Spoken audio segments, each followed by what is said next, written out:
Hi, I'm Antoine Lofton. Hi, I'm Shayna Taylor. My name is Eric Shields. My name is Love Nathi. I'm Alvin King, and this is We Speak.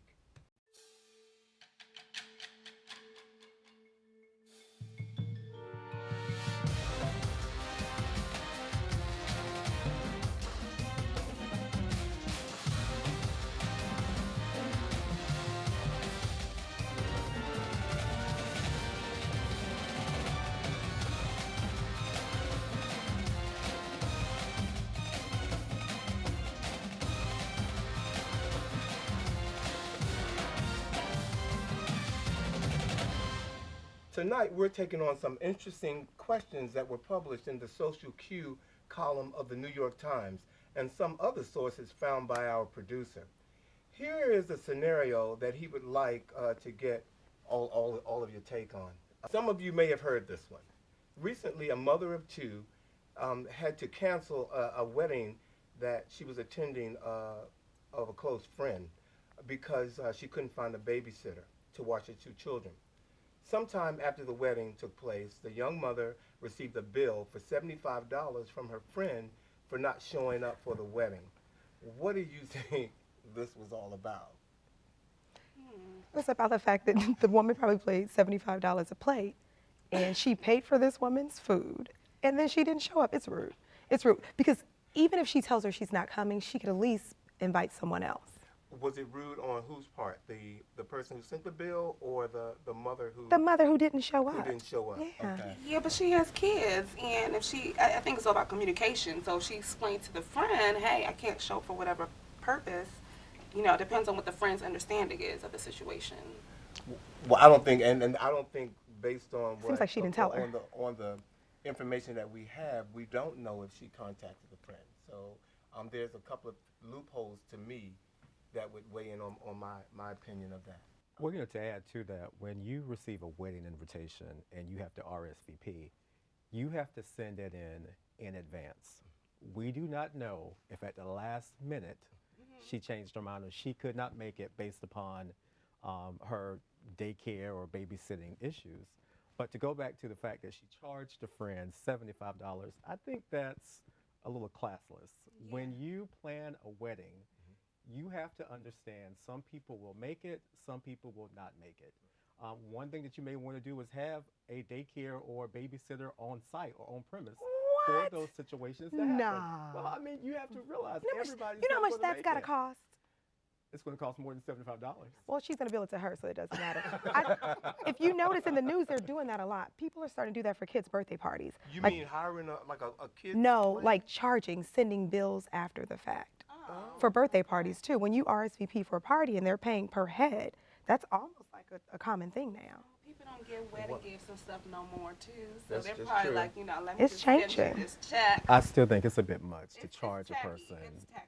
I agree. I think it's tacky both ways. For I you would to agree with you not that- show up and not tell her. I don't think she told her that she wasn't coming because people have A-lists, B-lists, and if Correct. people tell you they're not going to come, you can slide somebody else into that slot easily. And we don't know if this person who decided not to come wasn't bringing like some chicken or we don't know what kind of event or wedding event. What it was, caliber what I mean? wedding. Or the caliber. We don't know. So she might have had a meal or something that she was bringing with a potluck. What I'm saying, we don't know. I think the purpose of the RSVP is, again, counting the head. Right. I think that with the limited information that we have, if you're my best friend, I should have some sort of communication.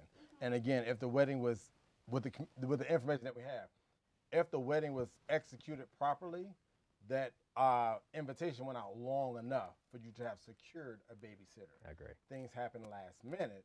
We can't control that. However, I agree, it was classless to send your best friend a bill, whether she did or not, whether she RSVP'd or not. It's kind of like we have a certain amount of money, and if you can't afford to have mishaps, you probably can't afford this wedding. Thank you. And why isn't the best friend in the wedding? And why are they receiving an Is invitation? it about friendship or it's about money? Right. If I'm mad at you, you come to me as your friend. You let me know what I did wrong to you. You don't give me a check or a bill Exactly. or whatever. That's like, but what are you about? Right. No. So and A little spinoff on that question. What do you think about the people who you invite to events who don't RSVP? Because you know we have those people who don't RSVP. Don't tell me you don't know any of them. I know some of you Yeah, have those yeah. I used to. family members. Oh, you used to? You cut them off? I used to. Okay. It's equally rude. It's rude. I agree. Just not to I agree. do it. And then they bring extra people with them. They do. Wow. Wow. That's true. A new study in the Journal of Evolution and Human Behavior showed that Americans make racist assumptions based on people's names. Now, I'm not going to share any of these names with you, but I think you know what I'm talking about. Do you think this is racist or discriminatory for people to do that? And do you think that some parents are setting their children up on a dangerous path by giving them names, these strange names at birth? I'm so glad you brought this up because, you know what, I used to think that, oh, you know, if you named your child, quote unquote, a ghetto name or whatever, that you're setting them up. But you know what? You, as a parent, can name your child whatever you want. And I think the world has to learn to accept what's different. And they can just forget whatever, you know, connotations they have against the name. But the reality is they should be able to have their name, just like someone from Russia or someone from Africa may have a name that you can't pronounce, but you're gonna pronounce it because you're gonna respect me, and that's that. I don't really condone the whole thing of, you know, I can't name my child this. You name them whatever you want. I completely agree. I think that we have to push forward to a place where we're not judged by our names. However, we live in a world where we are.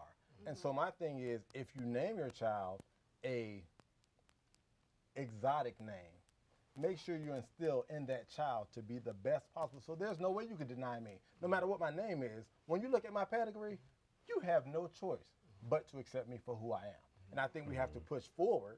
It's not, there's some people that aren't going to make it into the promised land. But the fact that I left behind the legacy of Joshua, blah, blah, blah, but you knew who I was when I left here. Someone else is going to be easier to have that second name like that.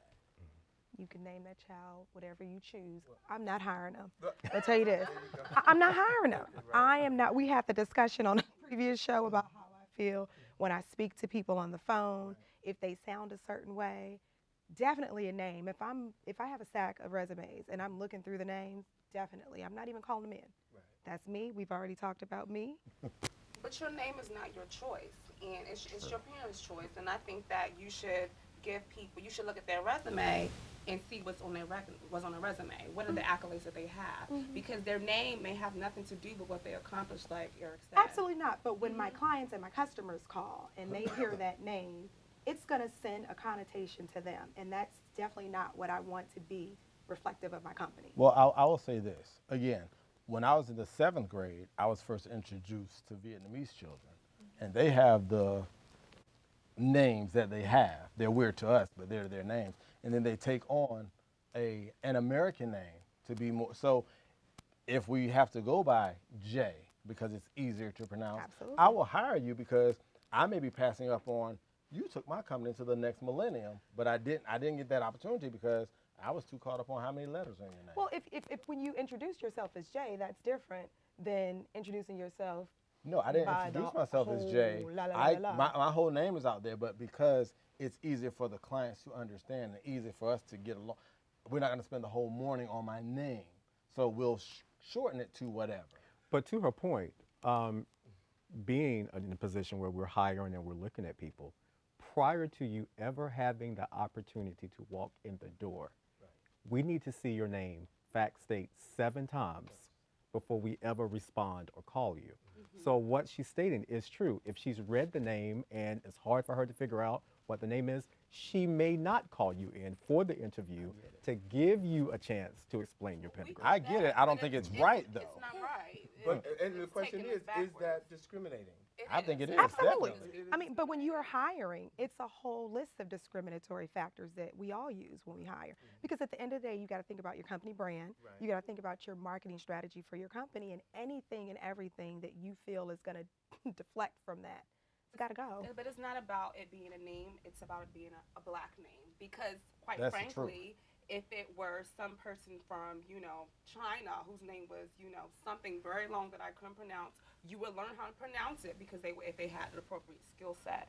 So to me, I feel like we have to kind of reframe our thinking and thinking that, you know, a ghetto name or a hood name. I mean, if LaQuisha can't do the job, come right on in. Because I mean, I think it's moving backwards because now she can't get a job even though she has the appropriate skill. The same way a black person can't get a job because they're black. It's the same thing. It's like the actress from Orange is the New Black, and I don't know her name, but she made the comment that her mom made when she wanted to change her name. She said, if they can pronounce Tchaikovsky and the other word, they can pronounce your name too. And that's what it is.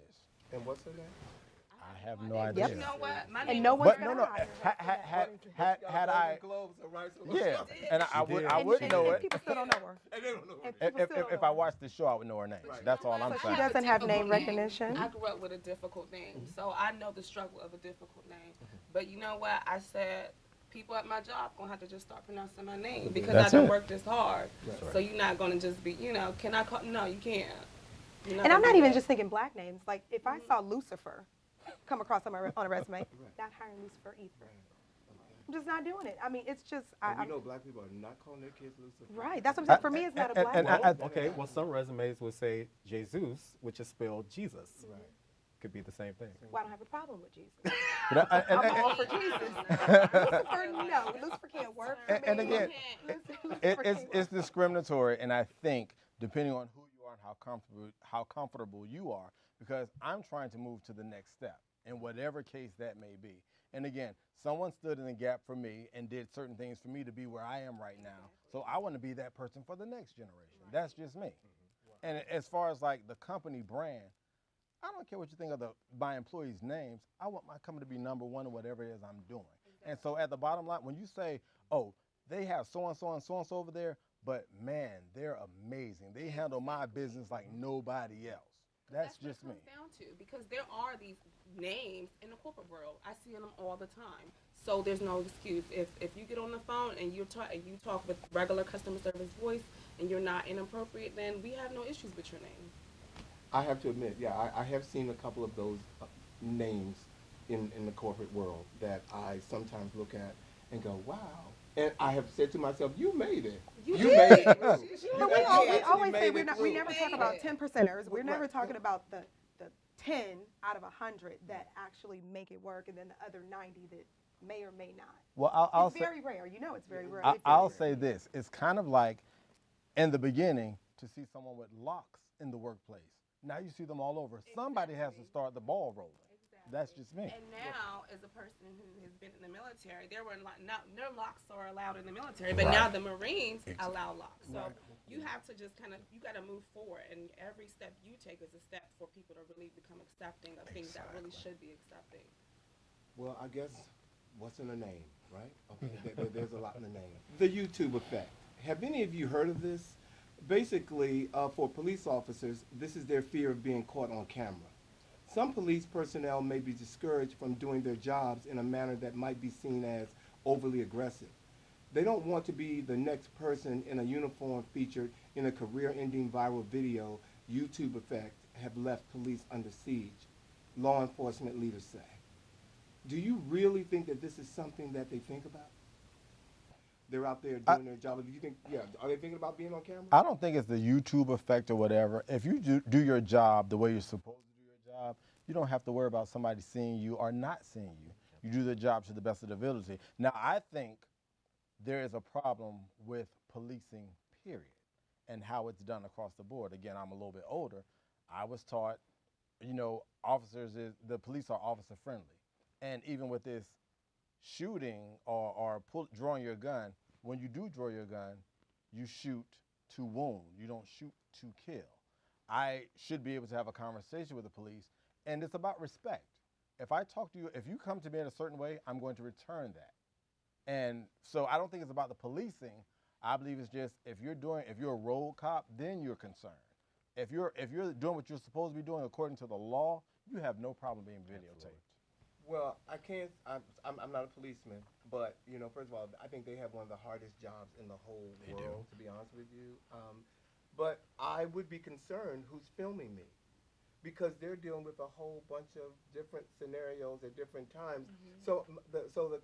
I would be concerned at who's filming me because you know what you can do with a camera. You can edit anything you want.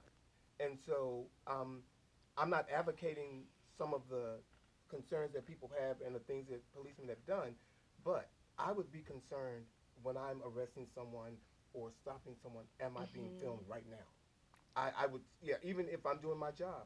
Because But someone could historically take that. speaking, haven't there been cameras and videotapes in police cars? Supposed to. And it's recording the person that is being arrested or being ticketed. Right. We've seen how effective that has been. So why now put limits if the person in the vehicle want to have that same right?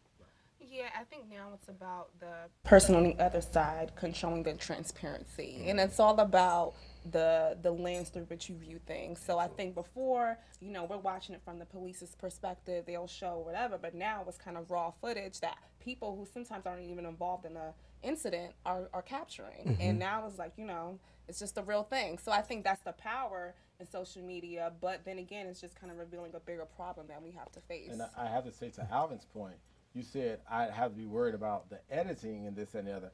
We've seen where police have also edited. Exactly. To make it look- Yeah. Yeah. And that's what Yeah. I was saying. They didn't have a problem with that because Right. they could control whether they're Exactly. being transparent or not. But the good thing is that we would hope that we're getting to the point where we'll see people videoing police officers and catching them doing it right. Right. I mean, I'd like to see people start uploading those type of videos. Let those go viral. But we spend a lot of time focusing on a lot of the negative things that happen, and a lot of good stuff happen, and there are a lot of good cops out there, and we don't spend as much time or energy focusing on those. Yeah, that's I true. think part of the reason we don't spend as much energy is that disproportionately we're the ones suffering and dying.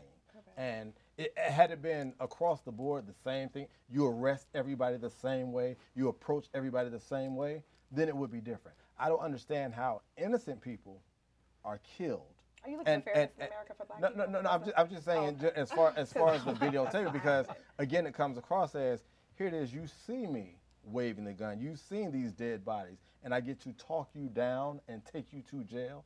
So I think if there was more positivity happening, there would be more positivity to upload. I There's just a don't lot of see it positive happen. stuff happening. There's There's a lot of positive Yeah, stuff there is, yeah. You But gotta build a trust between the people and the police. That's gonna take a long time to rebuild. well, and especially in the times that we're living in right now, Right, this conversation makes me think. I don't know if you all look at Being Mary Jane, but the season finale of that episode was her sister. Her niece getting arrested, and it was looking at how quick. For those of you who have seen it, looking at how quick it went from her getting arrested, someone was actually filming it, and the person who works for Mary Jane was looking at it on their computer while it was actually happening. Absolutely. And so just to give you an idea of how quick something like that, how filming something, how quick it can go through the airwaves and just become, and be seen. So I would be afraid. And kind of speaking on that point, she showed her behind. She completely showed out. And one of the things that we're starting to see is that we as a people we're getting riled up and we're getting upset and we're marching and picketing for people who are getting abused by cops, and it's never right. But I want to get behind somebody who's doing the right things in the first place. Not someone who doesn't want to follow the law, not somebody who doesn't want to follow instructions that are being given to them. I get that there's a lot going on. I get that people's fears are heightened. We feel like we're not being respected, but you still have a level of respect that you need to give to that person with that badge. And when they pull you over, this whole attitude, and I'm going to ask a million questions, and you got to explain to me why I'm getting pulled over, and you got to respect me and this, that, and the third before you give them their due respect. All that does is escalates. It escalates. That is true. It escalates, and again, it's not a perfect world, but, and we play by a different set of rules, because when other people can ask, and those are rights. I have the right to ask you these questions. So why are you getting escalated? And again, you are sworn to protect and serve me, so you ought to be able to de-escalate it without pulling your gun or pulling your weapon. If you can't talk to me, and especially a woman. You've seen these videos, though. I've seen You've seen the videos I've seen them, that it but doesn't matter what the cop says, these people are not. And honestly, I've They're seen the non-black people do the same thing and get ticketed or just walked Well, away, you're as asking for opposed to fairness. being. And since we that's know what I'm that, saying. since We know it doesn't. Count But, that out. We know it's not fair. but- so then, what do we do to start But neutralizing you're not a good situations? cop if you can't do your If you job without exactly, killing someone. We're exactly. not killing someone. Well, that's what these events lead to. Well, no, we're talking about the people who are getting But tased. you know what? These everyday, we don't know how they end up. Number one, and number two, historically speaking, from what we've seen with the past couple of years, these small kind of things lead to these devastating events. And I haven't seen any where the person followed the instructions and did what they were asked and they ended up killed. I haven't seen any of those videos. I see people escalating situations, and I'm not saying the cops are right. I'm just saying I haven't seen innocent. We're saying innocent people. An innocent person is somebody who's following instructions. Let me ask this question. not. Eric Garner his hands were up in the air. They had him. What was he doing? Well, what they said, and you can see it in the video, originally he was resisting. Now, after he stopped resisting, but the point is he was resisting. So again, we're talking about the beginning. I get that. and an If escalation. you're a good cop, as you said. If you're a good Samaritan. Okay, If so you're when good, I you get to don't this know the point, details, as a Samaritan, I'm not sworn to serve and protect, You're so not. I can pretty much do what I want to do. And again, there are And deal with the consequences, consequences. and there are Absolutely. consequences. And therein But at lies the what problem. point? But at what point? Again, and maybe I'm trying to be too fair, but why is it that you get to do it and I don't? I understand why, but at what point? Because somebody who was born in the last few years didn't have the same upbringing that I had. They didn't get those lessons that I got about how to behave. So when I see my friends doing it, I want to do it too, because if it's wrong for them, it's wrong for me. And again, unfortunately, people are dying, but somebody has to say, look, this has to change. Reality is Starts we're with not us. there. We don't know why he resisted. We don't know we anything. don't We, know. only know what the media tells us. And all I'm saying is it's a disproportionate issue. It is. Well, and it's a very passionate one, as we can stop. see from. We can stop by stopping from this right resisting. now. Yeah. My next question is about a young lady named Michelle Duggar. Is a matriarch of a reality show called 19 Kids and Counting. Recently blogged that in a committed relationship, it is your obligation to fulfill the sexual needs of your partner, regardless of whether or not you are in the mood. Do you feel that in a monogamous, committed relationship, it is you that's obligated to comply with your partner's sexual desires if you're not in the frame of mind at that time? Absolutely not. I think that first and foremost, I have to honor myself. To not honor Excuse myself is a disservice to everybody. And if I'm not there, whether it's cooking, whether it's cleaning, if I'm not 100% there, you're not getting the best from me. And you should not want what's not the best from me. So I absolutely not. You don't control my body. No. I also don't understand why you want to have sex with someone who doesn't want to have sex with you. Yeah. And what is that for you, really? Especially with the one who you call your lover. It's called control at times. It's called power tripping at times. It's called awkward at times. Ladies and gentlemen watching, it's so funny when I asked that question, some members in our studio audience started to move in their chairs. So that really got us. So we're just looking like, yeah, that was a hot one. Yeah, I have to agree with you. You know, this is my body, and if you are my partner and we are connected, there may be a time where you want to be, I'm going to use the term loosely serviced, that I'm not. Because it feels like you're servicing at that point. Right, You feel like it's called you're servicing it. right? That I'm going to do that because you want it. But then I also think there's a part of a relationship that says, you know, it's called give and take. And you have to rise to the occasion. You may not always be on the same playing field. You may not always feel the same way, but you have to go inside yourself and say, I'm doing this for you, and be okay with it. So it doesn't feel like you're being ordered or summoned or. And there are those moments, but not every single time every they want it. And again, everybody's different. Everybody's definition of relationship is different. But I like to believe in those moments where I'm not there, I have another way to stimulate you to the point where you're good. It does not always have to be penetration. Right. Well, ladies and gentlemen, on that note, I want to ask, what are those other things? I'm like, what? we're going to go to a commercial break, and we'll be right back. Thank you. Turn the L up in here.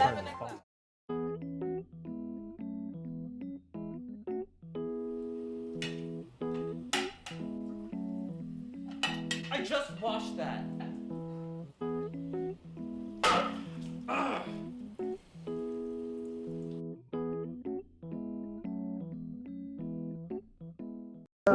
Three, two.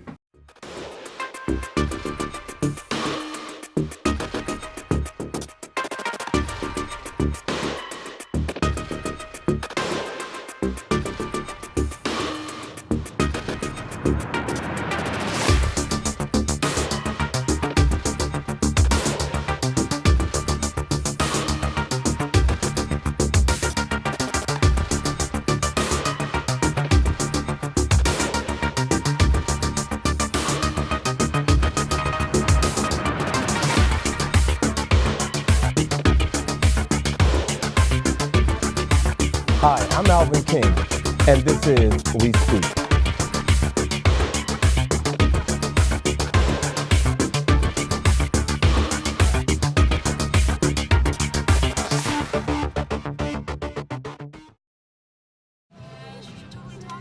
No, I don't know though. I'm scared. I mean, you're so...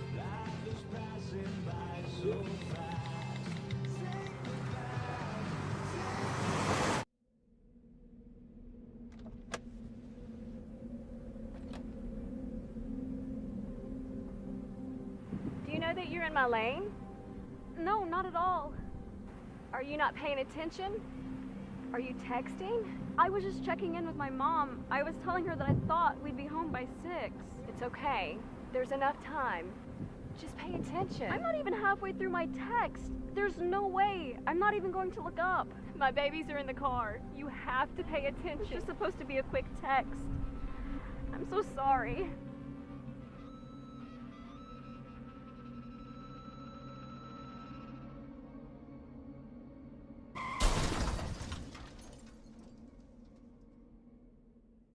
We've got a big problem, and we need your help. It's called sexual assault, and it has to stop. We have to stop it. So listen up. If she doesn't consent, or if she can't consent, it's a crime. It's wrong. We need all of you to be part of the solution. This is about respect. It's about responsibility. It's up to all of us to put an end to sexual assault. And that starts with you. Because one is too many.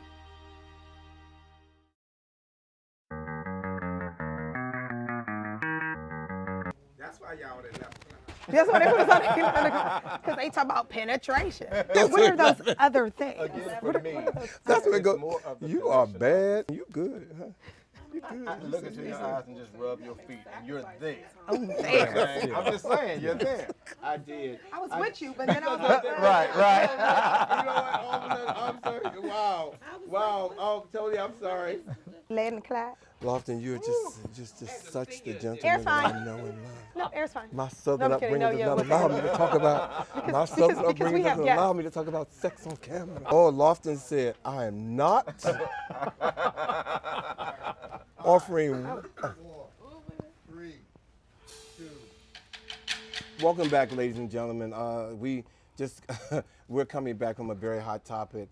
So if you're just joining in, this is We Speak, and tonight we're just giving our viewers what they want to see. We have some new members on the panel tonight. Welcome, Nafi, Lofton, and Eric, and we cannot forget our illustrious Shayna, who's not new, but I enjoy sitting next to you. I like illustrious. Illustrious? Good Housekeeping magazine has released a list of 15 things you should not do in front of your significant other. And the top 3 are, number 1 is to put on Spanx because you will never get that image out of your mind. Number 2 is to not be, or to be rude to a waiter. And number 3 is leave the bathroom door open. Now that's good housekeeping. But I got my own, I don't know about y'all, I got my own set of 3 that you shouldn't do in front of your significant other. I'm sorry, Shayna. I just saw the studio audience members. They were all like, and it seems like it was men that on number 1, they're like, I don't want to see that. I don't ever want you to put that spank on because I can't get my mind right. I saw that too. Did you see that? I saw it. So you have your own 3. I do. What are your 3? I'm curious. Well, I'm so curious. I think I would never be rude to waiters. That you should not. I don't like people who are rude to waiters. I also don't like people who just they can't say a word without cursing. I just don't think that you should do that. And I don't like bad hygiene. So you should never be stinky in front of me. I have hygiene issues, so don't be stinky in front of me. Yeah. I don't care. Go take care of that. Well, if we're discussing mates, your spouse, your mate, I don't think I'm not gonna like every cent. I don't think there's anything, if you're being your authentic self, there's absolutely nothing you should not be able to do in front of me if I'm your partner. Correct. Now, if there are things that I don't like about you, I probably should choose a different partner. But you should be able to be 100% authentically yourself with me at all times. Mm-hmm. Yeah. I agree. I think the hint to that, however, the key to that is allow me to see that you know when to and when not to. Be yourself.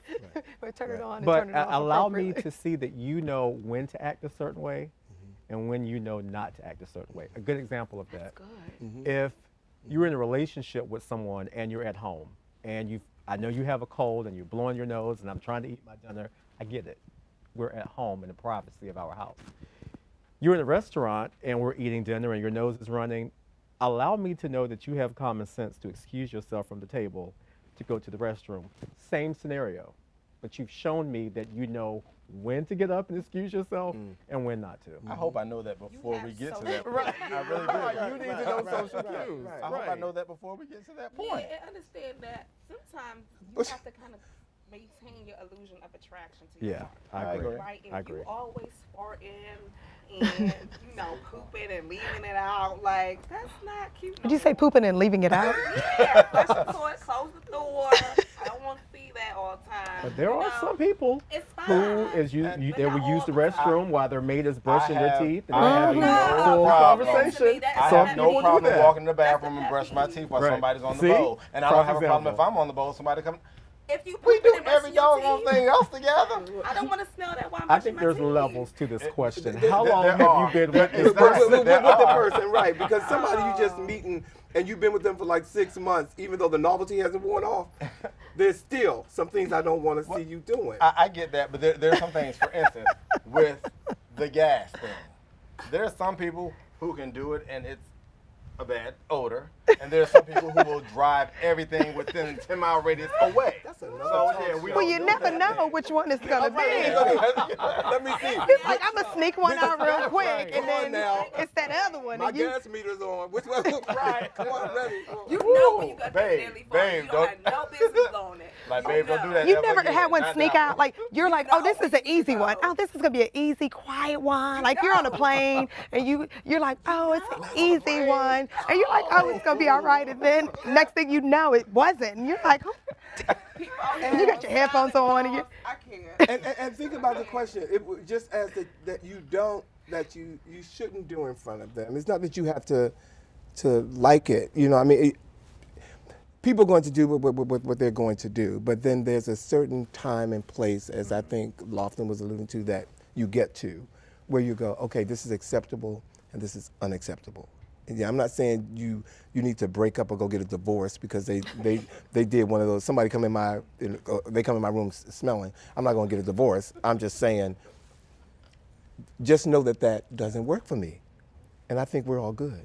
So good housekeeping says. But good housekeeping. Not put your Spanx on in front of your man because he'll never get that image out of it. That's like, okay, don't take your weave out. Right. Don't take the braids out because he'll never get that image out of his head. It depends on what he likes. Right. So if he okay with your rolls, then just keep them and keep moving, But if he's like, you need to look like this, then maybe you should put on some Spanx. But just not let him see you when you putting them on.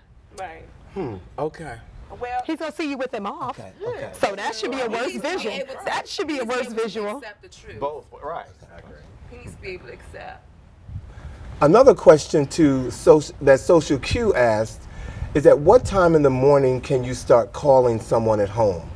This question came from a woman who said she had loose weekend plans, so she called a friend at 10 a.m. on a Saturday morning to ask if she'd like to see a movie later in the day. The friend got upset and said, "Why are you calling me so early?" Then slammed the phone down, and they haven't spoken since. Do you have a cutoff in the morning and or evening of when you would like someone to call Definitely. you? Everybody's different. For me, don't call my house before 9 a.m. in the morning. And most of the times by 9 a.m. I'm out of the house anyway. Then they gonna call after 9 and you're gone? It's kind of like a business. I'm getting dressed. I'm getting ready. On a weekday, I don't need you to call. I don't want to talk to you before 9 a.m. I just don't. And I'm a little bit older now. Don't call my house after 10:30. After Fox 5 shows what the weather report is for the next day, I have nothing else to talk about. Okay? I'm asleep. Oh, you don't? I'm special. I think it's 10 to 10.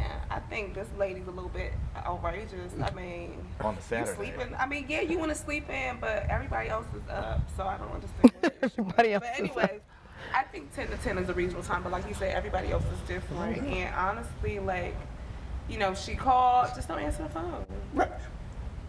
That was my point. Or cut your phone off. You don't want anybody calling you in the morning, cut the phone off. I'm a morning person, so but I like quiet in the morning. Amen. And you can be talking around me, but I may not answer you.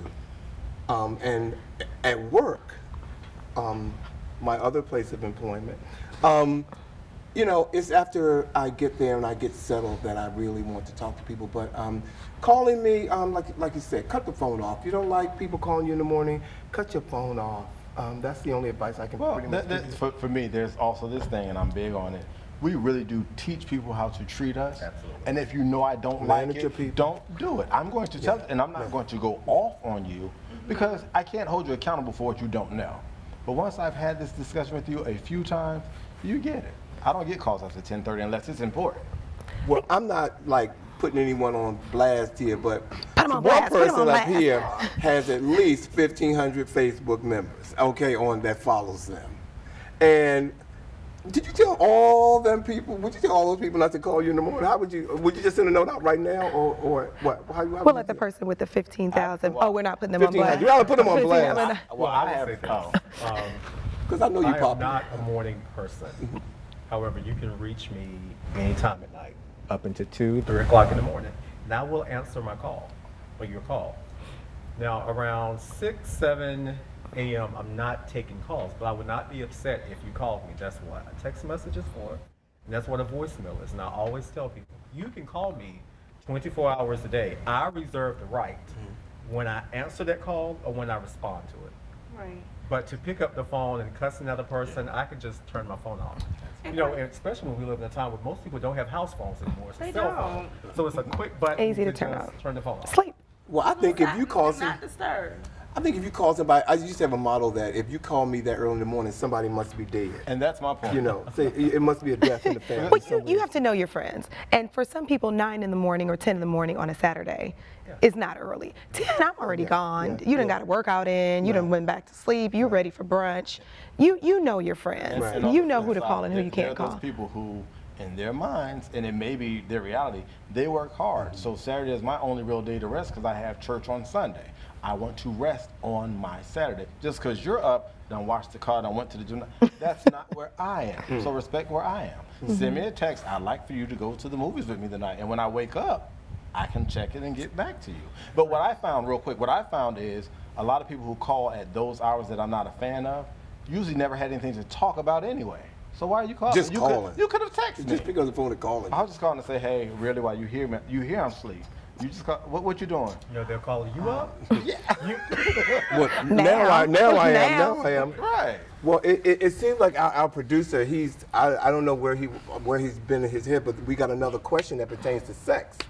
A new study published in the Journal of Sexual Medicine found that over half of us were found to be depressed, anxious, or aggressive after having sex. so broad. It's so broad. You're either happy, sad, but I mean, do you find that to be true about yourself? Depressed, anxious, or aggressive? So you could pick one or two or three. No, I think that goes back to something we were talking about earlier. So was this the person where it was forced onto them? And now they're angry, depressed, or aggressive? It depends. I think it's related to your partner. And the moment, because each time, to your point, yes, yes. It could be. It could be, but hopefully there's enough spirit in that relationship that things are different. You know, different things happen. So you have, you see what I'm saying? And that's what I'm saying. Is it with the partner? Is it random? How often does this happen? Because if it happens consistently with the same person, then you're with the wrong person. I would feel bad too. If it's, Yeah. I think it depends on who you have sex with. Like, if you have no business with the person, this person is so toxic to you, like, because there's a bunch of toxic relationships running around all over.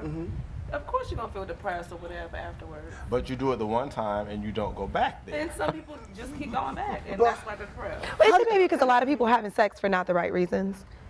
That's a lot of people have sex. That's what I'm saying. Yeah. So many people they're saying that there are so many people that are feeling depressed, anxious, or aggressive. Perhaps these are people who are not having sex for the right reason. Anyway. I'm questioning the source of the study. Yeah, right. I'm questioning it. Because I want to know what happened when you're aggressive. What was their definition of being aggressive? Right, after, you know, what happened? You go punch a hole in the wall. You just like, you just give somebody an uppercut. Oh, I don't know what they meant. Or after that happens, you just start crying for 3 weeks. Or you're anxious, like, when am I going to get it again? Am I going to get it again? Am I going to get it again? Can I do it again? You call the yellow bus when that happens.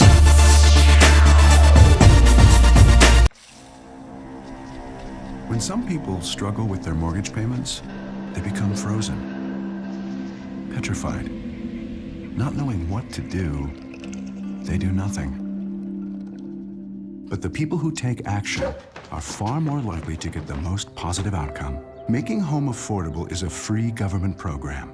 Call now to talk one-on-one with a housing expert about the options that are right for you. Real help, real answers, right now.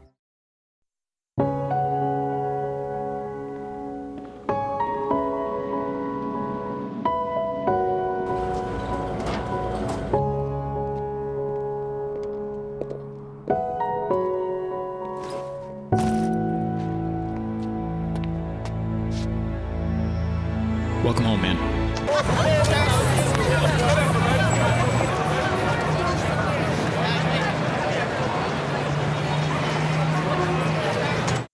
We may not always agree on everything, but we can all agree on the importance of looking out for our families and friends. And standing together in the fight against HIV. Everyone should get tested for HIV at least once as part of routine health care. Gay and bisexual men may benefit from more frequent HIV testing and should consider getting tested every 3 to 6 months. Knowing your status and taking whatever next steps it requires makes you and our community stronger. HIV testing is free. Visit gettested.cdc.gov/stronger.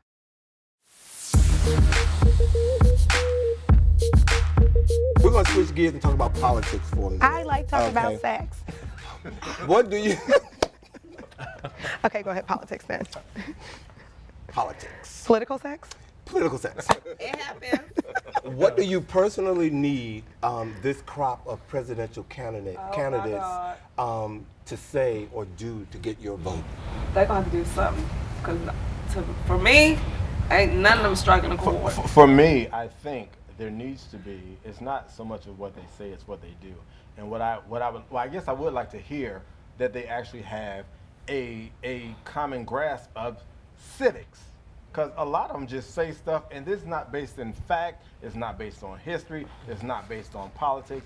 They just draw straws and say whatever crazy thing comes to mind. Sound so bites. you have to let me know that you actually know what you're talking about.